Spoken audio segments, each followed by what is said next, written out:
Hello guys, कैसे हैं आप सब लोग। स्वागत है आपका मेरे चैनल मूवी हंटर पे। और आज मैं लेकर आया हूँ आपके लिए 2026 में ही रिलीज हुई मूवी थ्रेश का ब्रेकडाउन। तो चलिए ज़्यादा देर न करते हुए जल्दी से मूवी स्टार्ट करते हैं।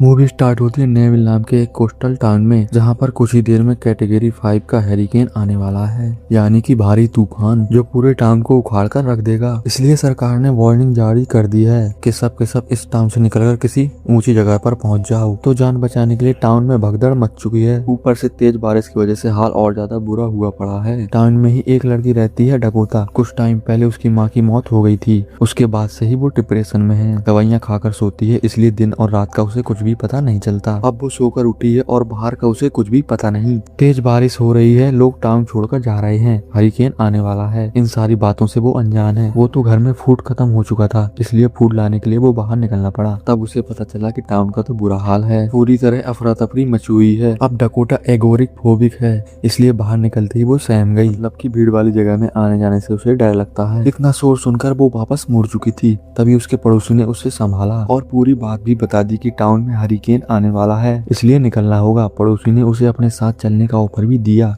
पर वो जाने के लिए तैयार ही नहीं थी। वो वापस घर में आकर बंद हो गई। डकोटा का जो अंकल है वो है डेल, जो एक मरीन रिसर्चर है, यानी मछलियों पर टैग लगाकर उन्हें ट्रैक करता है। वो अभी समंदर से ही लौटकर आए हैं और बता रही हैं कि हरिकेन की वजह से ऐसे शार्क्स कोस्टर की तरफ बढ़ रहे हैं। डेल ने 6 बुल शार्क्स देखे हैं, यानी कि हरिकेन जब एनीवेल को हिट करेगा तब उसके साथ शार्क भी टाउन के अंदर आ जाएंगी, इसलिए टाउन का खाली होना बहुत जरूरी है। पर डेल को ये नहीं पता था कि उसकी खुद की नीज घर से नहीं निकली। फोन किया तब पता चला कि वो इस हरिकेन को हल्के में ले रही है। सोच रही है कि घर के अंदर बंद होकर निकाल देगी, और डेल को पता है कि मामला घातक होगा, इसलिए डेल ने उसे बोल दिया कि मैं तुम्हें खुद लेने आ रहा हूँ। करीब 2 घंटे का समय लगेगा पहुँचने में। और यह सुनकर डकोटा जाने के लिए तैयार हो गई। डेल के आने तक वो टीवी देखने लगी, जिसमें न्यूज के जरिए हमें पता चला कि बीच पर शार्क अटैक चालू हो चुके हैं। डकोटा ने टीवी पर अपनी मॉम की पुरानी वीडियोस प्ले कर दी, जिसने हमें पता चला कि इसकी माँ ने बचपन में ही इसे निशाना लगाना सिखाया था टॉय गन से। टाउन में हम 3 भाई बहनों को देखते हैं, जो कि इस तेज बारिश के बीच में लेक में मस्ती करने पहुंच चुके थे। सबसे बड़ा भाई रॉन, जो कि अच्छा स्विमर है, वो पानी में काफी देर तक अपनी सांसें रोक सकता है। उससे छोटी डी, जो काफी समझदार है, और उनसे छोटा बिल, वो तीनों मजे में थे। तभी वहाँ पर आ गया बिली। असल में ये तीनों बच्चे फास्ट चाइल्ड हैं और इनकी देखभाल का काम मिला हुआ है बिली और उसकी वाइफ रेचल को। इसके बदले में सरकार ग्रांट देती है बच्चों के खर्चे के लिए, लेकिन उन पैसों से बिली और रेचल ऐश करते हैं और इन बच्चों के साथ बहुत ही बुरा बर्ताव करते हैं। जब बिली उन तीनों को घर लेकर पहुंचा, तब हमने देखा कि सारा माल वो बेसमेंट में छुपा कर रखते हैं, जहाँ पर बच्चों का जाना सख्त मना है। बेसमेंट में फ्रिज रखा है, जहाँ पर सारी अच्छी चीजें पड़ी हैं, जैसे कि मीट, और बच्चों को मिलता है सिर्फ सूखा ब्रेड। आप देख सकते हो कि बेसमेंट में कई सारी गन्स भी रखी हैं। अब बच्चे तो यही सवाल कर रहे थे कि हम टाउन से कब निकलेंगे, क्योंकि घर आते टाइम बच्चों ने सबको टाउन छोड़कर जाते हुए देखा था। और बिली ठहरा टफ गाय, उसका कहना था कि हम कहीं नहीं जा रहे, ये घर हमें बचा लेगा। इसकी विंडो सारी टफ है, मैंने खुद लगाई है, एक बूंद भी पानी अंदर नहीं आ सकता। देखेंगे।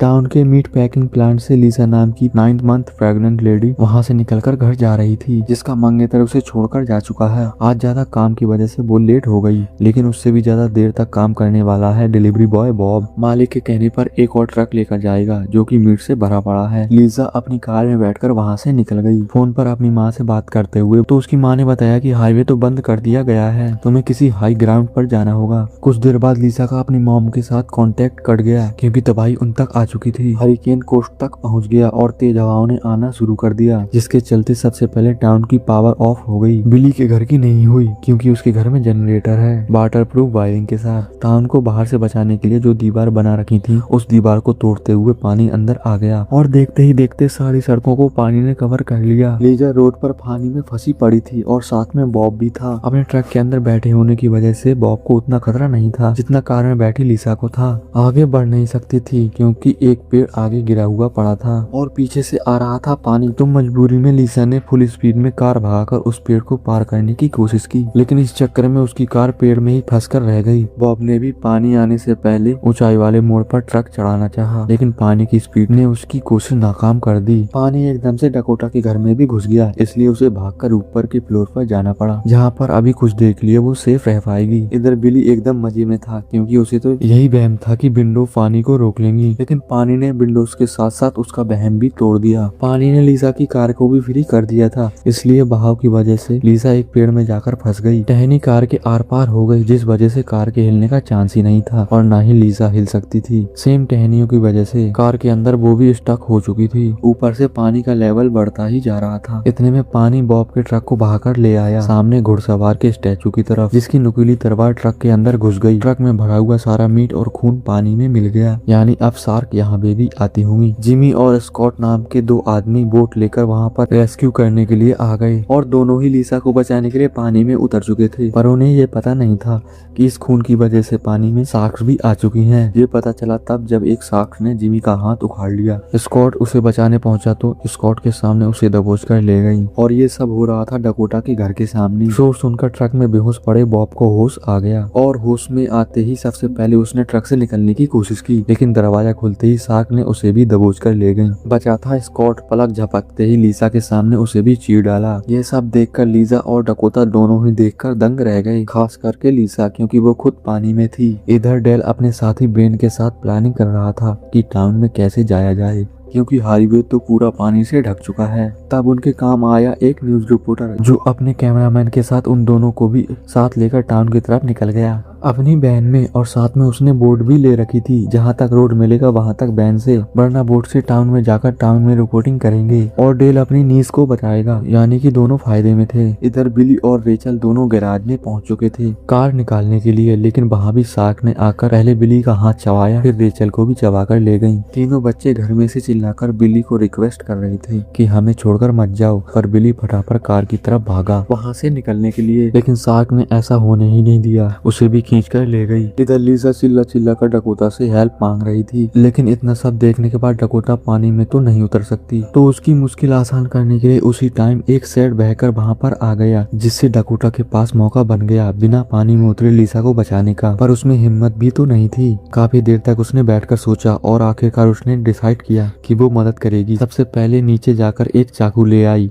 टहनियों को काटने के लिए, फिर विंडो से बाहर निकली सेट पर कूदने के लिए, पर कूदने से पहले ही पैर फिसल गया और सीधा नीचे जा गिरी। वो तो अच्छा हुआ कि पानी में गिरने से बच गई। कार पे चढ़ी, कार से सेट पे, सेट से रेलिंग पे और रेलिंग से सीधा लीसा की कार पर। चाकू बेल्ट में एकदम सही फिट कर रखा है, देख लो, सीधा करती तो नुकसान हो सकता था। चाकू से उसने कार की रूफ फाड़ी, फिर चाकू से ही टहनियां काटी और लीजा को फ्री करके अपने घर में ले आई। इसी बीच डेल ने देखा कि उसकी टैग की हुई एक प्रेग्नेंट व्हाइट शार्क भी टाउन की तरफ बढ़ रही है और बस तभी आगे रास्ता भी खत्म हो गया, इसलिए उन्हें बोट पर शिफ्ट होना पड़ा। इधर ये तीनों बच्चे घर में अकेले रह गए थे और सोच रहे थे कि अब जान बचाने के लिए क्या किया जाए। सेफ्टी का पहला स्टेप था दरवाजा बंद करना, ताकि शार्क अंदर ना आए। फर्नीचर में से होते हुए डी दरवाजा बंद करने पहुंची, पर तभी एक शार्क अंदर आ गई, जिसके चलते डी का बैलेंस बिगड़ गया और वो बस पानी में गिरने ही वाली थी कि तभी सही टाइम पर रॉन ने आकर उसे बचा लिया। लेकिन जल्द ही फर्नीचर भी पानी में डूब जाएगा और उससे पहले तीनों को ऊपर जाना होगा, जिससे पहले शार्क का ध्यान बटाना होगा। और इस टाइम काम आ सकता है बेसमेंट में रखा मीट, साथ में एक आधी गन भी मिल जाए तो और अच्छा हो जाए। बिली के होते हुए तो वो बेसमेंट में कभी नहीं जा सकते थे, इसलिए तीनों बिली को गाली देने लगे और बस तभी वो पीछे से प्रकट हो गया। शार्क से दोबारा बच गया, बस शार्क उसके कुछ बड़े हिस्से उखाड़ कर ले गए। इधर लीसा के कहने पर डकोटा ने पर्दे से छत के ऊपर हेल्प लिख दिया, ताकि अगर ऊपर से कोई रेस्क्यू हेलीकॉप्टर जाए तो देखकर रुक जाए। लीजा को बहुत ज्यादा दर्द होने लगा था, यानी कि बच्चा किसी भी वक्त जन्म ले सकता है, और इसी बात को तो लेकर वो परेशान थी कि ऐसे हालात में बच्चे को कैसे जन्म दूं, क्योंकि घर भी जल्दी डूब जाएगा। पूरा टाउन बिखरने लगा है। उन्हें बस एक ही रास्ता दिखाई दे रहा था और वो थी स्कॉट और जिम की बोट। डकोटा ने डिसाइड किया कि वो बोट लेने जाएगी। इसके लिए वो पहले शार्क का ध्यान भटकाएगी, पानी में वाइब्रेट करती हुई कोई चीज डालकर। शार्क वाइब्रेशन को सेंस कर लेती हैं, ये ज्ञान उसे डेल ने दिया था। वो वाइब्रेट करती हुई चीज उसे मिल गई, इलेक्ट्रिक टूथब्रश। टूथब्रश को पन्नी में बंद करके उसने पानी में बहा दिया और जो ट्रिमर वगैरह उसे मिल पाया उसने एक दो से बैग बनाकर पानी में डाल दिए, जिससे शार्क अच्छी खासी कंफ्यूज हो गई। इतने में डकोटा उतर गई पानी में, लेकिन वो बोट तक जा पाती उससे पहले बुल शार्क सारी पन्नियां निगल गई। फिर अगला नंबर डकोटा का ही था, मगर अचानक सारी बुल शार्क उससे दूर चली गई, क्योंकि वहां पर आ चुकी थी ग्रेट व्हाइट शार्क, जिसने डकोटा को कोई नुकसान नुकसान नहीं पहुंचाया। इस तरह डकोटा चढ़ गई बोट पर। बिली उन बच्चों को बेवकूफ बनाकर मौत के मुंह में ढकेल रहा था। वो बोल रहा था कि तुम जाकर मदद ले आओ वरना मैं मर जाऊंगा। वैसे भी शार्क बच्चों को कहाँ खाती हैं, पर बच्चे देख चुके थे कि बिली उन्हें छोड़कर भाग रहा था। ऊपर से उन्होंने ग्रांट भी देख ली, जिससे उनका गुस्सा और ज्यादा बढ़ गया। उन्होंने साफ मना कर दिया कि हम आपके लिए कुछ नहीं करेंगे। तो गुस्से में बिली उन्हें पीटने पर उतर आया, लेकिन इस बार उन्होंने सहा नहीं। डी ने लात मारकर बिली को पानी में फेंक दिया। फिर उसका पक्का इलाज बांध दिया शार्क ने। इतने में शार्क उसके साथ बिजी थी। रॉन को मौका मिल गया। वो जल्दी से बेसमेंट में गया। फ्रिज में से उसने मीट निकाला, लेकिन गन नहीं निकाल पाया। तो बिना गन के ऊपर आ रहा था। तभी उसका स्वेटर एक हुक में फंस गया और सामने आ गई शार्क। तो शार्क का ध्यान भटकाने के लिए उसने एक डिब्बा पानी में फेंक दिया और जैसे ही शार्क पानी से हटी, खुद को फ्री करके वो ऊपर चल दिया। रास्ते में एक बॉक्स मिला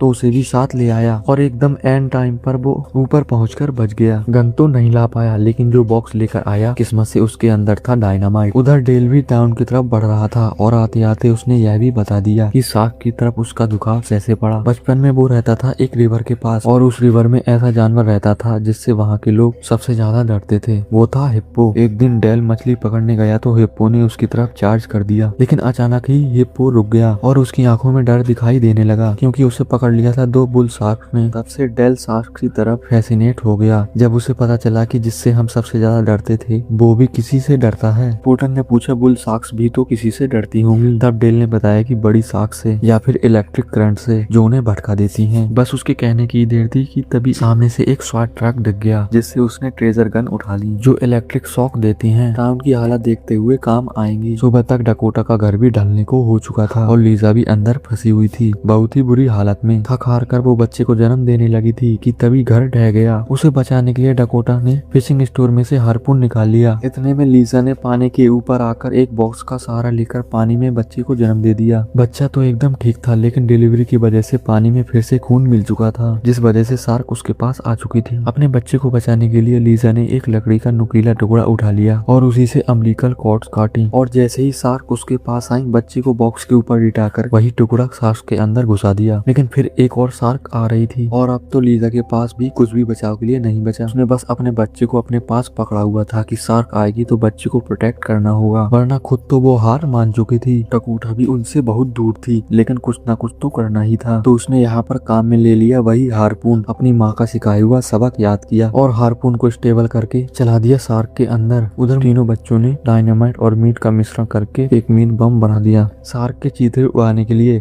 उसे जलाकर पानी में फेंक दिया और शार्क को बुलाने के लिए खुद पानी में उतरकर हाथ पैर मारने लगे। और शार्क के आते ही जैसे वो भागने की बारी आई, वो शॉटर एक बार फिर से फंस गया। फिर भी किसी तरह टाइम रहते वो दूर हट गए और मीट खाने के चक्कर में शार्क फट गई। इधर डकोटा लीजा और बच्चे को बोट पर चढ़ा रही थी कि तभी एक शार्क ने उन्हें टक्कर मार दी। और अच्छी बात यह थी कि तब तक डेल वहाँ पर आ चुका था। उसने ट्रेजर पानी में फेंक दिया, जिससे शार्क डिस्टर्ब होकर पानी में दूर भाग गई। लेकिन एक शार्क जिद्दी थी जिसके अंदर लीजा ने लकड़ी घुसाई थी। वो पूरी स्पीड में बदला लेने आ रही थी। तभी ग्रेट व्हाइट शार्क ने उसे दबोचकर उसे ठिकाने लगा दिया। रिपोर्टर को भी बढ़िया फुटेज मिल गई। लीजा, डकोटा और बच्चे को रेस्क्यू कर लिया गया और इधर ये तीनों बच्चे भी बिली की कार लेकर निकल पड़े और सब कुछ ठीक हो गया। लेकिन हमें आगे दिखाया जाता है कि हरिकेन के आने के बाद अब एक साइक्लोप आ चुका और इसके साथ ये मूवी हो चुकी खत्म। तो मूवी उतनी भी ज्यादा बुरी नहीं है, लेकिन इतनी भी ज्यादा अच्छी भी नहीं है। बस ये है कि आपका टाइम पास हो जाएगा। यह मूवी 2024 में अनाउंस हुई थी, लेकिन रिलीज हुई 2026 में। बाकी आप बताओ आपको वीडियो कैसी लगी। वीडियो और मेरे एफर्ट पसंद आए हो तो वीडियो को लाइक कर देना और चैनल सब्सक्राइब करके बेल आइकन भी दबा दो, ताकि मुझे ऐसी ही वीडियोस बनाने की मोटिवेशन मिलती रहे और आपको वीडियोस की नोटिफिकेशन। और मैं मिलता हूँ आपसे अगली वीडियो में, तब तक के लिए बाय।